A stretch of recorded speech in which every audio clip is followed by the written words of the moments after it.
In this episode of Children of Heroes, we travelled over 7 hours north from London to North Berwick in Scotland, where we talked to Mr. Pavel Brna, son of Corporal Pavel Brna. Thank you for participating in our project Children of Heroes. Your father served in the Czechoslovak army in the United Kingdom during the Second World War.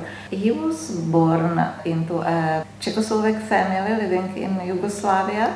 That's right, yes. What is the story behind? Well, I understand that the family in something like the 17th century were Protestants, and when the Counter-Reformation against the Hussites, they fled, and they fled to area of Novi Sad, around Novi Sad. I don't know the exact name of it, but it's around Petrovac. As soon as the Czechoslovakia reformed after World War I, the family decided to come back. It took them a few years. Of course, they were farmers, they had to sell their land and buy new land, and eventually they moved and set up their farm just near Bratislava. It was taken in 1947, and at that time he was 26. Together with his brother, he escaped from Czechoslovakia after the Nazi occupation.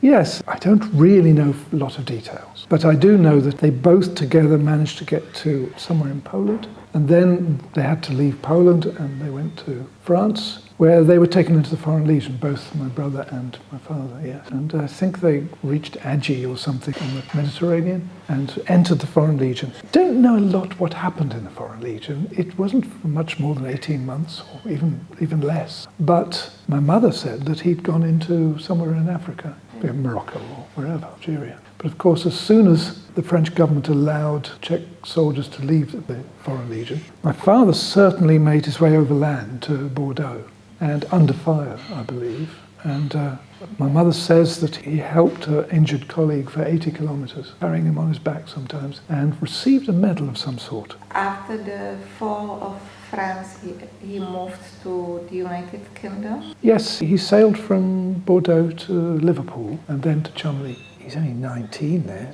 just a kid. He joined the Free Czechoslovak Army and trained with the SOE in Scotland? Eventually the SOE in Scotland, yes. He was in the last actual group of Czech soldiers that were trained in SOE in 1943, in sort of March to April 1943. He was almost selected for Operation Anthropoid, is that correct? He told the story that this was so to my mother, yes. He says that they picked something out of a hat to see who would go or not, and he was one of the ones who wasn't selected. This is my mother marrying him with the various people in the family. Is it your mother? That's my mother, that's my father. Mm-hmm. I think this looks like my uncle, but I think he would be the only representative of my father's family. There's another one at the wedding that looks cheery, and just a couple more that taken at the same time, obviously. What was his role in the army after RSA?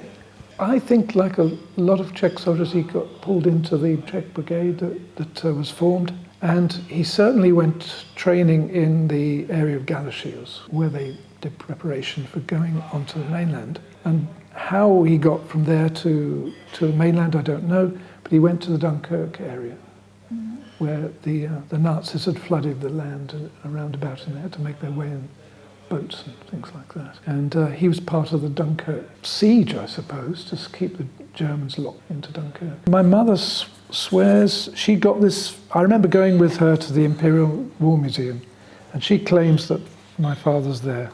She said he was the middle soldiers. It appears from what my mother wrote that he was part of the Czech group that went with Patton's army into Czechoslovakia. But of course, Patton's army never made it all the way to Prague, unfortunately. After the war, he returned to Czechoslovakia. Yes, he appears to have wanted to go back to the UK, but to spend a few years with his family. So they said, we'll spend a few years in Czechoslovakia and then we'll come back. Together with his wife? Yes, he was demobbed to, I think, St. Martin, in somewhere in the hills north of Bratislava, is it?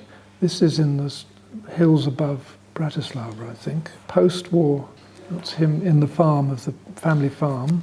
It's him with a horse. And my mother made her way to Prague. He had to make his way to Prague too. And she had some adventures waiting for him. She says the Russian troops in this town were not well behaved, to put it mildly. And eventually they got together. They went to his parents' home. They lived there for a bit while he waited for the government to give him a business, because apparently soldiers coming back were given businesses.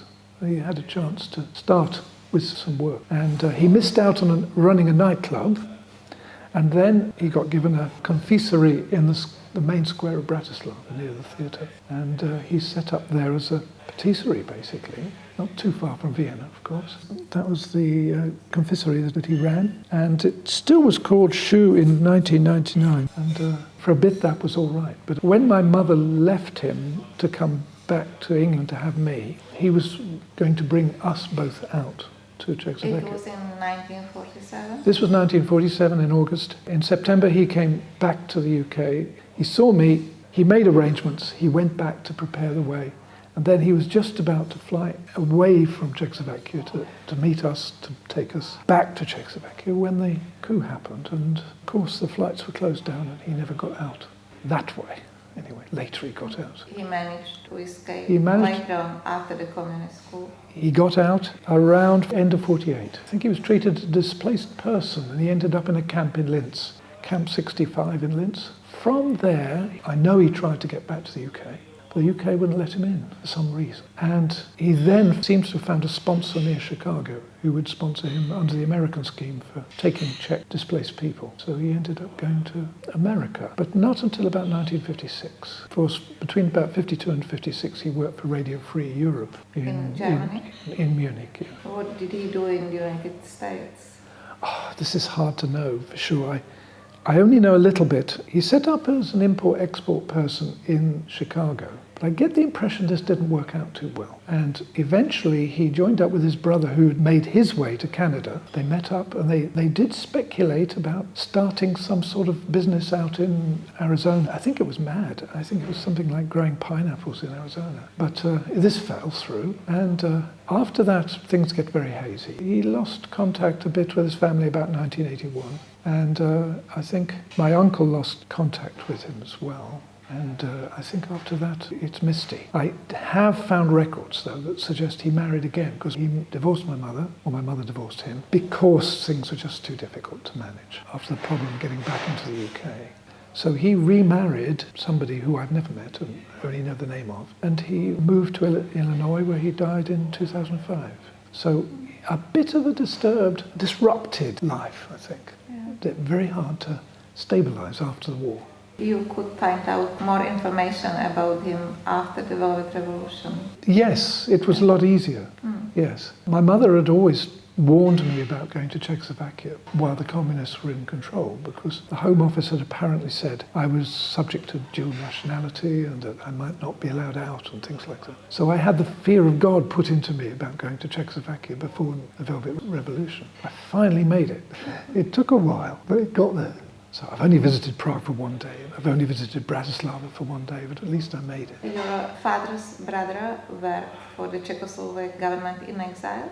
Yes, that's right, in London. What I did discover was how hard he had to work to get into the UK himself. He made his way back from Czechoslovakia himself, got back into the UK, but the problem was he couldn't bring his family. He could bring his wife, he could bring his daughter, but he couldn't bring his son, because his son was born in Czechoslovakia. So eventually he went to Canada, but he did get naturalized as a British citizen. But the son that was born in Czechoslovakia is my cousin. I met up with him later, but he escaped in the 80s from Czechoslovakia and ended up in Switzerland. You grew up without your father, but yes. Your mother still managed to keep in touch with your family in Czechoslovakia? For a while. for about maybe 10 years. And of course I was just a young child, so all I had was snippets of information, little bits here and there. Yeah. You know, a box of chocolates. There's a Who picture is of me this when I was a baby? kid. And there's a picture of me at school. And one of the most strange moments was visiting the farm near Bratislava. And the family there, they had the suitcase that my mother left for when she returned. They still had it, 50 years after she left. You studied at Cambridge University and earned a PhD in artificial intelligence. Studied at Cambridge maths degree and later at Edinburgh University in the Department of Artificial Intelligence, yeah. Why did you choose this subject? Well, it was as it fell out because I'd been a school teacher and I'd done a fair bit introducing technology into schools, and I thought I'd like to do the same. So my speciality was really in working in education with AI, which eventually I became the editor of a journal. It's the main journal in the field, so artificial intelligence and education. You have spent most of your life working as a university professor. Most of my working life, yes, that's right. Your job? I worked in 6 institutions. I moved quite a bit, and it was always interesting, fascinating to see how different places worked, to see how different the atmospheres were. But the students were always fun, and the work was always fun. Sometimes organizations could be improved. I know that you have one big hobby. Can you tell us more about? In the 70s, I started getting interested in mountaineering. During the 70s, I was quite active. Get a bit slowed down once I had an injury in the 80s. But for a while, I really loved going out to the mountains, mostly in Switzerland, but Norway as well, a bit. And it wasn't such great mountaineering, you know. It wasn't like hanging off cliffs with a fingernail. It was the ice axes and crampons and going up high places. What is your most memorable climb? Oh, there's quite a few memorable ones, but I remember going up the Jungfrau, which was good fun, and the last slope was quite steep, so it was good. Beautiful views, beautiful company, very nice. Do you think that your father's life story had an impact on your life? Yeah, slowly, yes. But at first, as a child growing up without a father, you don't know anything better, so it doesn't impact so much. Later, I wondered more about him, and I kind of thought he was a bit of a hero, and perhaps I still think he's a bit of a hero, but he had such a hard life, and I can see something of myself in him, or something of him in me. He did have a very disrupted life, and interestingly, for one reason or another, I've moved around quite a lot too. Although I've lived in the Edinburgh area for 40 years, I actually used to commute to places that I worked. So I worked in Leeds, I worked in Lancaster, I worked in Newcastle, but I always lived here. But yeah, I can understand better what he went through as time goes on and appreciate the difficulties he had to overcome. And there were plenty.